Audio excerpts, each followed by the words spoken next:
할렐루야. 오늘 승주가 군대 간다고 또 여러분들 앞에 인사하고 함께 기도하는 시간도 가졌지만, 얼마 전에는 또 우리 준모가 제대해서 입대하고 제대하고 그 축복하고 기억하는 시간이 있었습니다. 우리 청년들을 위해서 여러분 기도 많이 해주시고, 또 청년들이 가장 많은 변화의 그 시점에 신앙의 중심을 잘 지켜갈 수 있도록 여러분 관심과 기도 많이 해주시기 바랍니다. 또 어제는 우리 이동환 집사님이 또 등록했다고 또 저한테 문자가 왔더라고요. 고맙고 감사하다고 제가 단문을 보내줬는데, 여러분 교회 안에 축하할 일, 또 기도해야 될 일, 격려해야 될 일 더 많이 축하하고 격려하고 환영하는 우리 교회가 되기를 주의 이름으로 축원합니다. 2년 전에 처음 러시아와 우크라이나가 전쟁이 발발했을 때 아내가 저한테 묻더라고요. 얼마나 갈까? 제가 웃으면서 이야기하기를 한 달 안에 끝나. 무슨 전쟁이야 지금 시대에. 한 달이면 끝나. 그 전쟁이 벌써 2년이 되었습니다. 팔레스타인과 이스라엘 전쟁도 마찬가지예요. 손해볼 전쟁을 누가 해? 하나마나한 전쟁 누가 해? 안 돼. 못해. 끝나. 라고 했던 우리의 생각과 상식을 여지없이 깨뜨리고 전쟁은 지금도 계속 일어나고 있습니다. 여러분들도 마찬가지겠지만 저도 전쟁을 한 번도 경험해 본 적이 없습니다. 그러나 전쟁은 세상의 역사가 시작되면서부터 지금까지 단 한 차례도 중단된 적이 없습니다. 단적으로 수능을 중심으로 하는 입시 전쟁도 있고, 또 졸업한 후에는 취업 전쟁이라는 새로운 전쟁이 등장하기도 합니다. 그게 끝일까요? 아니에요. 결혼도 전쟁이고 육아도 전쟁이에요. 먹고 사는 것도 다 전쟁이에요. 그러나 오늘 본문에서 말하고자 하는 전쟁은 지금까지 제가 말씀드린 그런 전쟁이 아니에요. 정말 죽이고 죽는 진짜 전쟁을 말하는 것입니다. 실제로 전쟁을 경험한 사람들의 이야기를 들어보면 그 전쟁의 참상이나 끔찍함은 이루 말로 다 할 수 없을 정도라고 말합니다. 여자, 어린아이, 가족, 피 흘리며 전쟁통에 죽어가는 그런 끔찍한 장면들, 심지어 전쟁에 참전한 사람들은 제대하고 난 이후에도 그 끔찍한 그 전쟁의 기억에 잠 못 이루고 불안 증세와 트라우마를 호소하기도 하죠. 또 요즘 같은 시대는 엄청난 청년 실업과 경제난뿐만 아니라 끔찍한 사건 사고들도 끊임없이 일어난다고 아우성입니다. 세상 돌아가는 거 보면 왜 이랬나 싶을 정도로 사건 사고가 끊어지지 않습니다. 그런데요, 전쟁을 겪으신 어르신들은 이렇게 이야기합니다. 그건 아무것도 아니야. 전쟁을 안 겪어봐서 그래. 그러니까 지금 겪는 고통이 어떤 종류의 고통일지라도 전쟁과 비교하면 아무것도 아니라는 이야기입니다.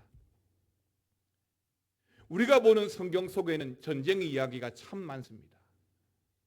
그래서 어떤 신학자들은 성경은 전쟁 이야기다라고 말씀하시는 분도 계십니다.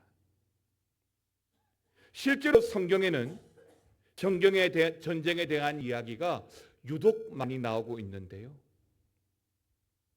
아브라함이 조카 롯을 구하기 위해서 뛰어든 그 스메르 신할 연합군과의 전쟁이 성경에 기록된 최초의 전쟁이라고 할 수가 있죠.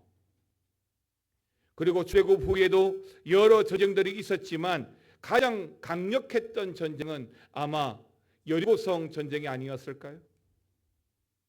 7일 동안 그저 성 주위를 걸으면서 승리하였습니다. 이어지는 아이성의 전쟁, 가나안 정착을 위한 원주민들과의 정복 전쟁, 사사시대에도 이런 전쟁들은 멈추지 않습니다. 그 중에서도 5번째 사사였던 기드온의 300용사들과 미디안 대군과의 전쟁에서 멋지게 승리한 이야기도 나오죠. 또 사무엘상 17장에는 어린 다윗이 나서서 블레셋의 대장군 골리앗과의 전쟁도 기록되어져 있습니다.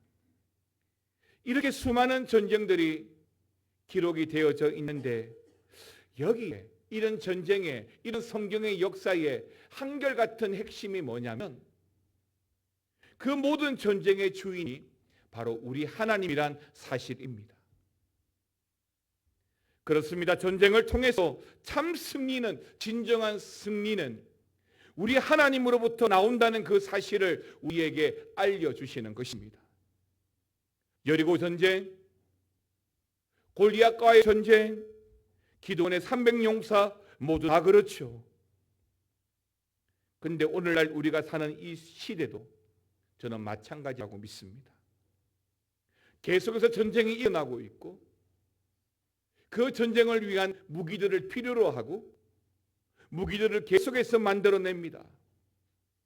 그런데 그 무기의 규모와 강도는 점점 더 강력해지고 어마어마해져 갑니다. 많은 미사일을 만들어내었습니다. 그러다가 지금은 핵미사일까지 만들어냅니다. 우리나라도 FA-50이라는 전투기를 만들다가 지금은 KF-21이라는 4.5세대 전투기도 개발 완료했습니다. 무인 전투 로봇, 최첨단 무기가 계속해서 새롭게 등장하고 있지만 그럼에도 불구하고 그 모든 전쟁의 승리는 바로 우리 하나님이시고 그 전쟁의 주인도 바로 우리 하나님이시라는 것을 믿으시길 바랍니다. 이제 오늘부터 저는 몇 주간 제13대 유대왕 히스기야에 대해서 말씀을 나눌 텐데요. 이 히스기야 25세의 왕으로 즉위하여서 무려 29년간이나 통치하였던 성경에 기록된 가장 위대한 왕 중에 한 사람이고 또 누구보다 신앙으로 잘 다져졌던 그런 왕이었습니다. 하지만 그런 히스기야였음에도 불구하고 그에게도 많은 위기가 찾아왔는데 여러분 아시는 대로 히스기야 본인의 건강 문제도 있었죠. 또 정치적으로도 위기를 맞이하기도 하고 아마 그 중에서도 어쩌면 가장 큰 위기였던 게 바로 오늘 본문에 기록되어진 아수르, 그러니까 사네립과의 전쟁이었을 겁니다. 특히 오늘 본문은 아수르와의 그런 전쟁 위기를 짧은 네 구절로 잘 그려내고 있는데요. 그러니까 히스기야는 말 그대로 전쟁의 시대를 살았다라고 말씀드릴 수가 있습니다. 말씀드린 대로 25살의 왕으로 등극하였지만 당시에 경쟁국이었음에도 비교 대상이었던 북이스라엘은 호세아가 3년째 다스리고 있었습니다. 호세아가 다스리고 있던 그 시대는 연도로 계산하면 BC 720년경이었는데 북이스라엘이 BC 722년에 멸망했으니까 히스기야가 왕으로 즉위할 때는 이 북이스라엘이 그 아수르로 말미암아 멸망하기 2년 전이었던 것입니다. 사실 히스기야의 이름을 제일 먼저 들으면 떠오르는 것이 뭐냐면 위대한 역사, 하나님의 살아계심, 해 그림자가 10도 뒤로 물러감, 그리고 기막힌 기적들을 경험한 왕, 이렇게 말할 수 있을 겁니다. 그럼에도 불구하고 또 한편의 히스기야는 멸망과 패배와 좌절의 시대를 살았던 인물이라고 말할 수 있는데요. 말 그대로 해도 안 되는 그런 시대를 살았던 인물이었던 거죠. 그러니까 계란으로 바위치기와 같은 시대를 살았던 것입니다. 그런데다가 경쟁국이긴 했지만 같은 동포였던 북이스라엘이 그 아수르에게 처참히 멸망당하는 것도 지켜보았죠.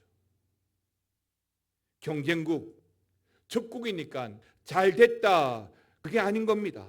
왜냐하면 아수르에 의해서 북이스라엘이 무너졌다, 그러면 머지않아 우리나라도 침략해 오겠구나 라고 싶은 거죠. 그러니까 그만큼 북이스라엘이 무너지는 720년경에 그 당시의 정세가, 영적 상태가 심각할 정도로 불안했고 또 심각할 정도로 영적 상태가 엉망이었다는 것이죠. 이제 이러한 히스기야를 중심으로 해서 오늘 말씀을 통해서 우리가 알아보기를 원하는 첫 번째가 뭐냐면 아수르의 공격입니다. 북이스라엘을 정복한 아수르가 그 히스기야의 염려대로 정말 남유다도 쳐들어왔습니다. 히스기야는 올 것이 왔다 싶었겠죠. 정말 피하고 싶었고 결코 피할 수 없는 큰 전쟁이었습니다. 여러분, 열왕기하 18장 13절 말씀을 다 같이 한번 읽어보겠습니다. 13절 시작.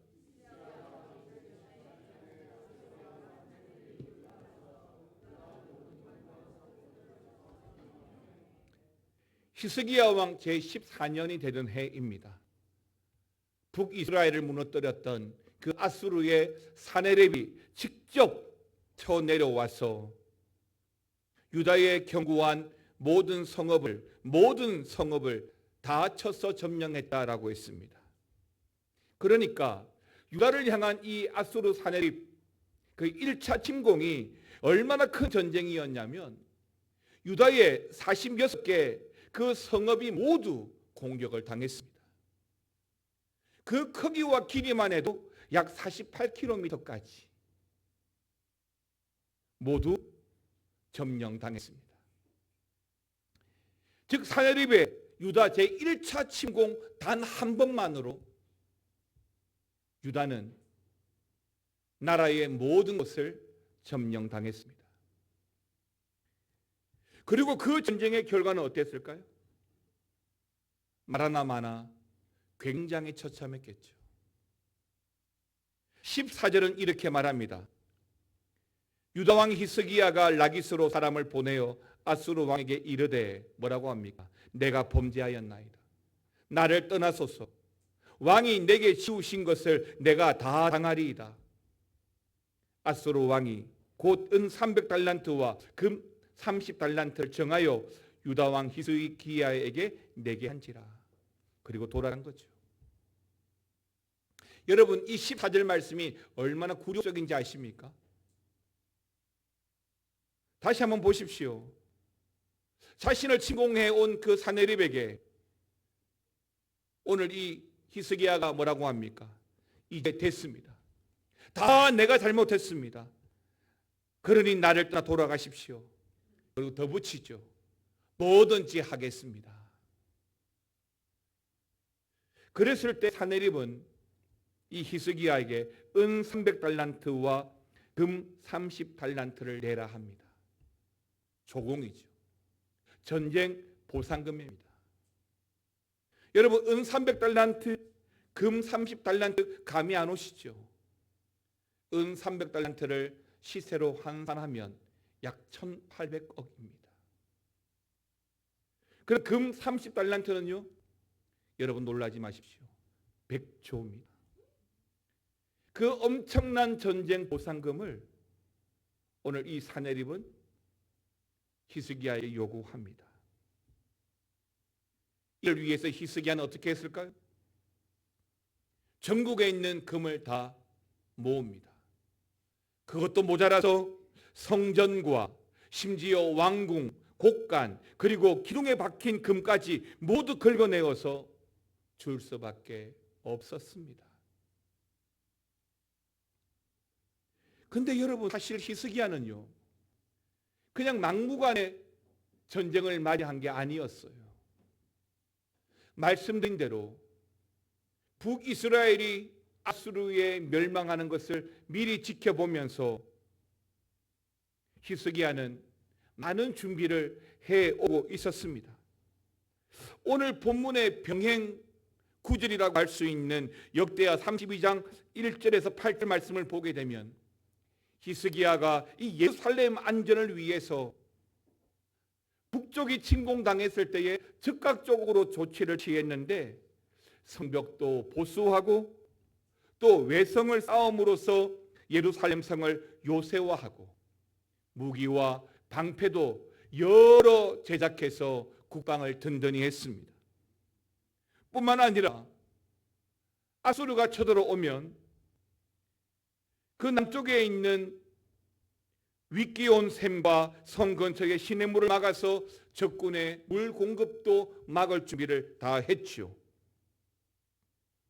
우리가 아는 대로 또 하나 히스기야는 위대한 왕입니다. 참 신실한 왕으로 평가받는 사람이죠. 그런데도 불구하고 오늘 이 아수르와의 첫 번째 전쟁에서 대패를 합니다. 그러니 얼마나 가슴 아팠을까요? 믿음의 왕으로서, 신실한 왕으로서 누구보다 자신이 해야 할 일을 미리미리 준비하고 잘 해왔기 때문에 지금의 이 패배는 더욱더 힘들었을 것입니다. 뿐만 아닙니다. 그리고 오늘 본문 아수르와의 전쟁에 앞서 히스기야가 한 일이 또 있습니다. 전국의 우상을 제거하고 산당도 다 깨뜨려 버렸습니다. 사람들이 섬겼던 아버지 아하스 시대에 섬겼던 그 주상도 깨뜨리고 아세라 목상도 다 찍어버렸습니다. 이러한 히스기야에 대해서 전쟁 직전에 18장 5절에서는 이렇게 말하는데요. 다 같이 읽어보겠습니다. 시작.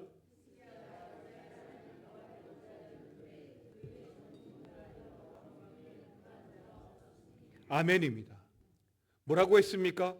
히스기야가 여호와를 의지하였는데 그의 후에 여러 왕 중에 이 히스기야만한 왕이 없었다라고 했죠. 히스기야가 맞습니다. 성경이 인정하고 있지요. 그런데 히스기야는 계란에 불과했습니다. 반면 아수르는 틀렸죠. 하나님 기뻐하지 않습니다. 그런데 바위죠. 그래서 더 뼈아플 수밖에 없는 겁니다. 예, 우상도 제거하고 누구보다 신실한 왕이었기 때문에, 그런 왕이 없다는 평가를 받았던 선한 왕이었기 때문에 지금 전쟁에 대패한 이 히스기야의 처지가 정말 불쌍할 수밖에 없는 겁니다. 전쟁을 미처 몰랐거나 아니면 태만하게 전쟁을 준비하지 아니했다면 모르겠습니다. 말씀드린 대로 철저하게 준비했습니다. 여기에 어떤 실수라든지 또 히스기야의 불성실이라든지 아니면 히스기야 스스로의 무슨 문제가 있어야 되는데 어떤 것도 성경은 기록해 놓지 않았습니다. 그럼에도 불구하고 히스기야 시대에 어떤 시대보다 큰 전쟁이 발발했고 그 전쟁의 결과는 말하지 못할 만큼 비참하고 처참했습니다. 두 번째 보기를 원하는 것은 신실한 사람, 믿음의 사람에게도 언제나 위기는 찾아온다는 것입니다.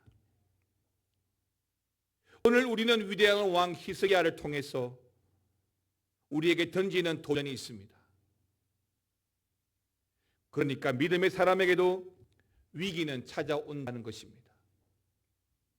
그렇게 진실하게 성실하게 믿음으로 잘 살아왔음에도 불구하고 전쟁의 폭풍 속으로 휘말리게 된 것입니다. 우리가 잘 아는 욥의 경우도 바로 그런 경우죠. 얼마나 믿음으로 잘 살았습니까? 얼마나 인정을 받았습니까? 그의 자녀들 역시 아버지의 영향으로 말미암아 그렇게 살아왔습니다. 그런데도 결국 욥은 감당할 수 없는 시련과 시험을 받게 되죠. 그럼 욥기의 결론은 뭐죠? 너의 행위들, 너의 어려움, 그런 것으로 받은 축복이 아니라는 거예요. 모든 게 주의 은혜로 주어진 축복이라는 것을 우리는 잊지 말아야 합니다. 죽을 만큼 매맞았던 바울, 또 거꾸로 십자가에 매달려 죽었던 베드로, 밤모섬에 유배되었던 요한, 이들도 다 똑같습니다.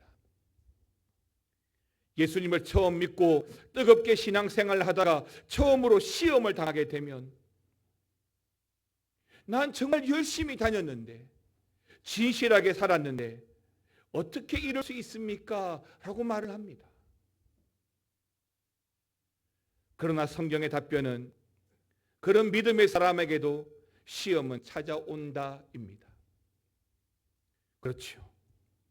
오늘 히스기야가 던지는 메시지가 바로 그겁니다. 믿음의 사람에게도 시험은 찾아온다.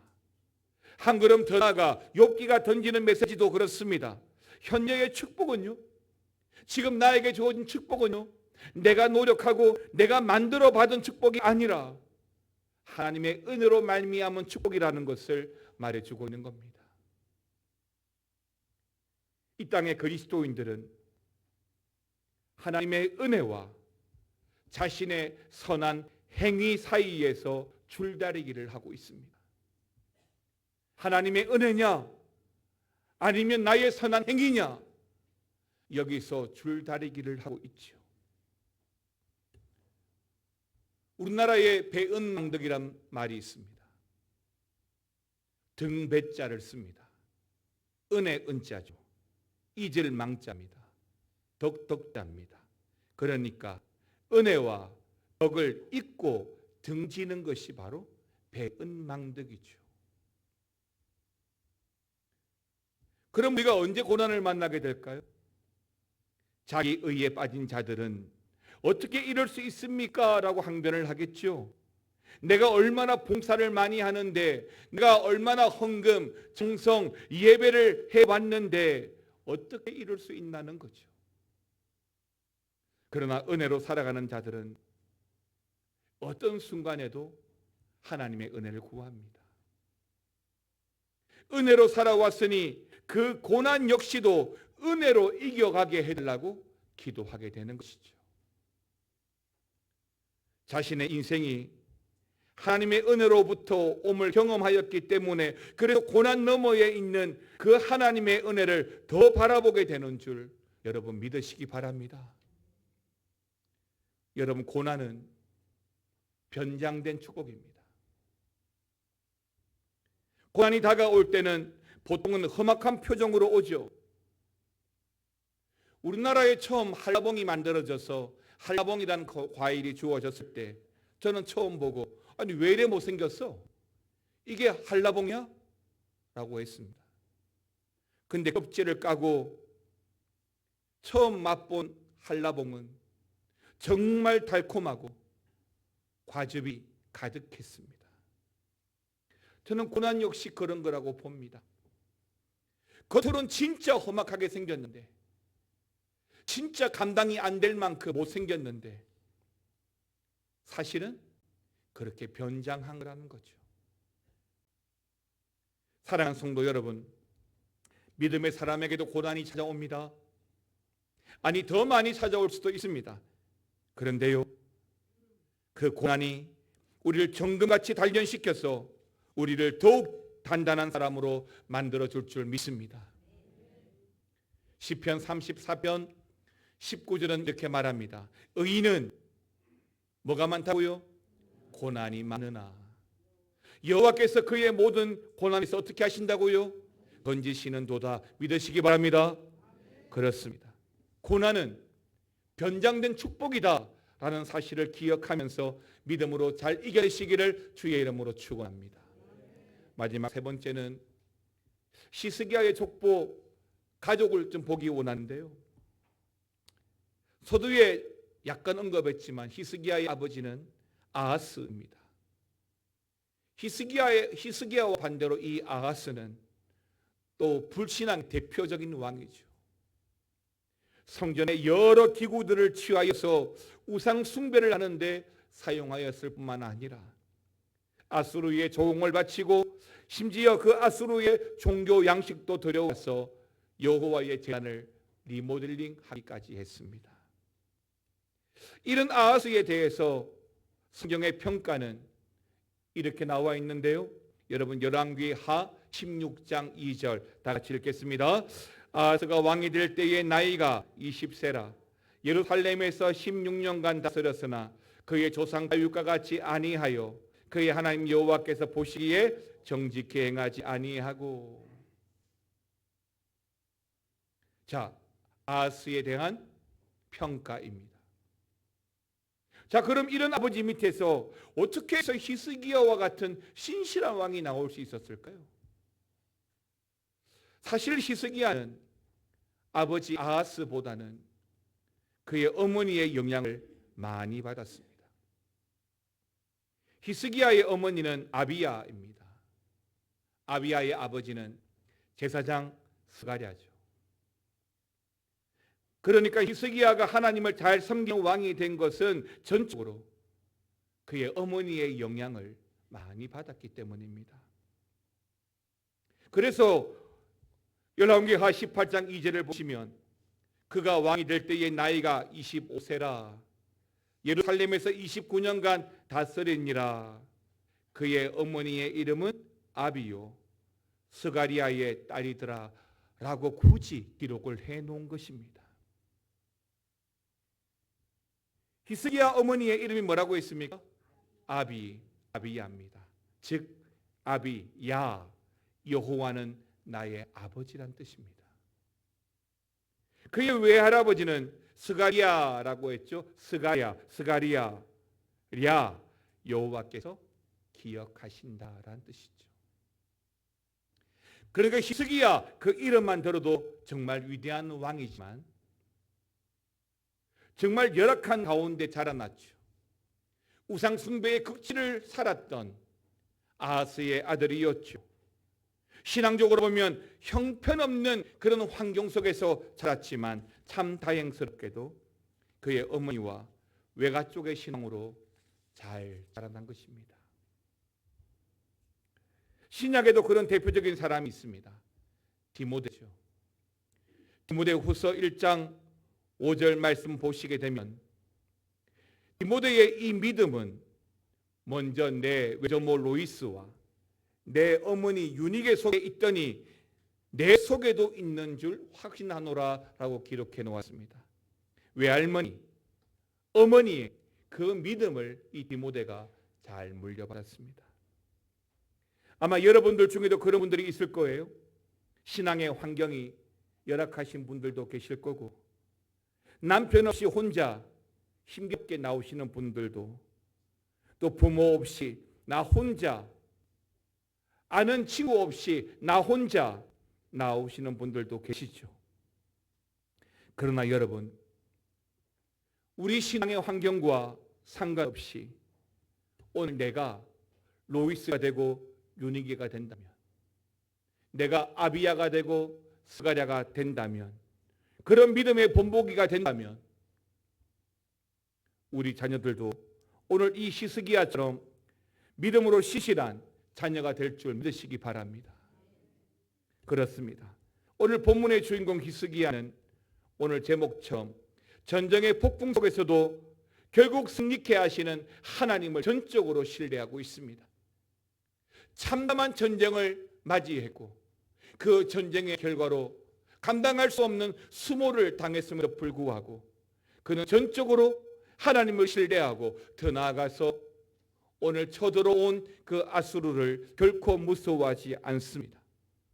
물론 그 아수르 때문에, 그 전쟁 때문에 순간순간 넘어지기도 했지만 결국에는 승리케 하시는 하나님의 승리를 바라보기 때문입니다. 다시 말씀드리지만 우리에게 주어진 은혜, 우리에게 주어진 승리는 나의 의가 아닙니다. 내 힘과 내 능력이 아니에요. 하나님의 은혜입니다. 그러므로 사랑하는 성도 여러분, 두려워하지 마시기 바랍니다. 어떤 상황에서도 승리케 하신 하나님께서 히스기야와 함께 하신 것처럼 그렇게 우리와도 함께 할 겁니다. 성경에 기록된 전쟁의 역사는 그때 그랬더라가 아니에요.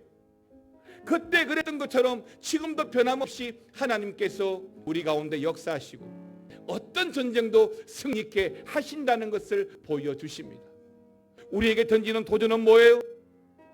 오늘 히스기야처럼 어떤 상황과 환경에도 상관없이 주님을 신뢰하고 보여지는 것이 어떤 것일지라도 승리케 하시는 주님을 붙든다면 결국에는 우리의 연약함, 우리의 부족함 상관없이 하나님께서 승리케 하실 줄 믿습니다.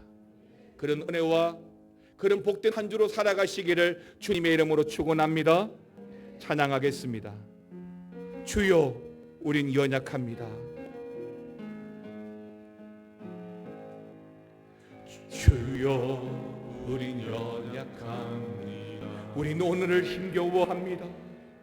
우린 오늘을 힘겨워합니다. 그러나 주 뜻을 이루며 살기에 부족합니다. 우린 연약합니다. 다시 한 번 더 주여, 우린 넘어집니다. 주여, 우린 넘어집니다. 오늘 하루도 실수합니다. 주의 긍휼을 구하는 죄인이 우린 주만 바라봅니다. 주만 바라보 고백합시다. 한없는 주님의 은혜, 한없는 주님의 은혜, 온 세상 위에 넘칩니다. 가릴 수 없는 주여, 온 땅 위에 충만합니다. 주님만이 이리오니 우린 그 길 따라갑니다. 그날의 우리를 주는 완전합니다. 주는 완전합니다. 한없는 주님의 은혜로, 한없는 주님의 은혜, 온 세상 위에 넘칩니다. 가릴 수 없는 주여, 온 땅 위에 충만합니다. 주님만이 기오니 우리 그 길 따라갑니다. 그날의 우리를 주는 함께 일어나셔서 한없는 주님의 은혜, 한없는 주님의 온 세상 위에 넘칩니다. 가릴 수 없는 주여, 온 땅 위에 충만합니다. 주님 충만히 기리오니 우리 그 길 따라갑니다. 그날에 우리는 주는 완전합니다. 주는 완전합니다. 주는 완전합니다. 주는 완전합니다. 다시 한번 우리의 고백으로 주는 완전합니다. 주는 완전합니다. 우리는 연약하고 우리는 부족하고 우리에게 주어진 상황과 환경 때문에 넘어지고 실수합니다. 그러나 주는 완전합니다.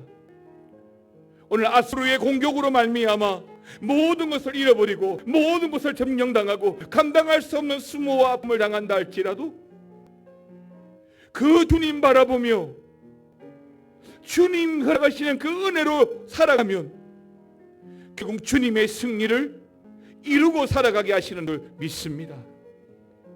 하나님 그 길, 그 은혜의 길, 그 주의 길 따라가게 하여 주시옵소서. 우리 교회가, 우리 성도들이 하나님의 은혜로 말미암아 믿음으로 그 길 살아갈 수 있도록 주여 함께하여 주시옵소서.